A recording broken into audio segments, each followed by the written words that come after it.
What's up, guys? I'm Tim Geddes. I'm here with Eric Martin. Hello. We are playing Donkey Kong Country 2 Diddy's Kong Quest.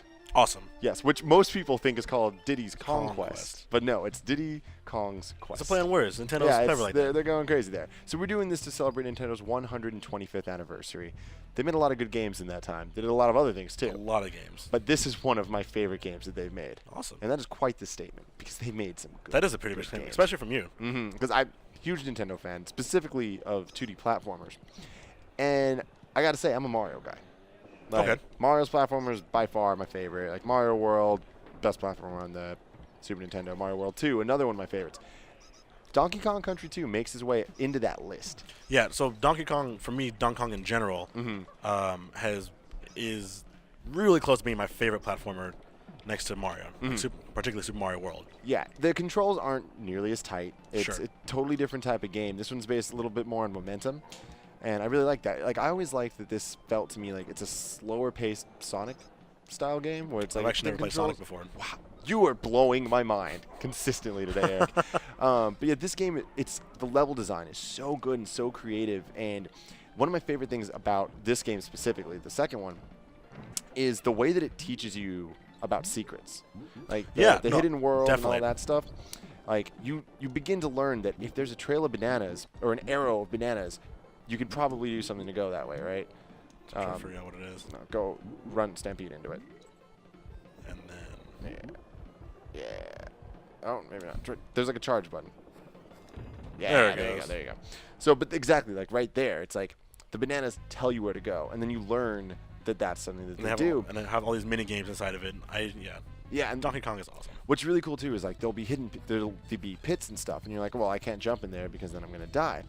But then, but there's pits where if you see a banana in it, you're like, well, how am I gonna get that banana without dying?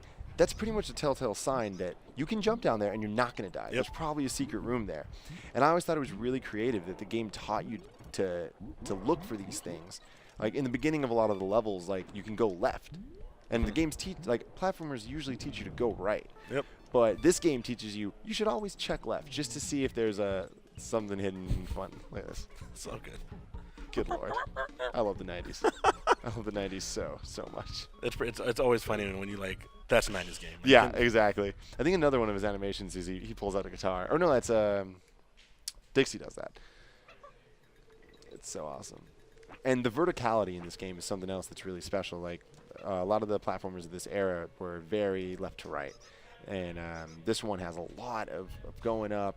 And dude, the music. No, the music's awesome. It's David Wise, one of the greatest game composers of all time. Oh, I didn't.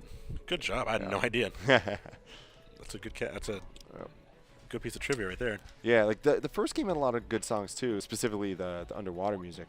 Yeah, the underwater music was Aquatic beautiful. Ambience is the title. I'm not even gonna How do you know all I'm this? just dropping this Nintendo knowledge, man. Yeah, how do you know all these? It's so fun to watch this. Yeah, I don't know why the game's glitching out a bit, but this game's so good. And there's going back to the secrets. Like, there's so much secret levels in this game too. Like, there's the whole Lost World.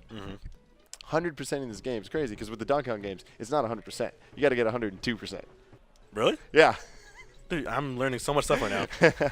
And it's like that's always was such a weird thing to me. But like I remember playing this game just for months, trying to get everything and stuff.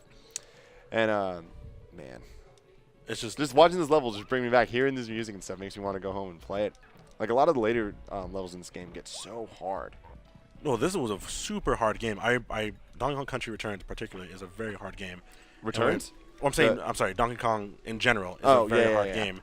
And I remember playing the first one and then the 3, and it's spending hours on a level. Particularly, I know this isn't the game, but there's a level in the third one where you have to go forward. You have to press back, and you have to in the sewer.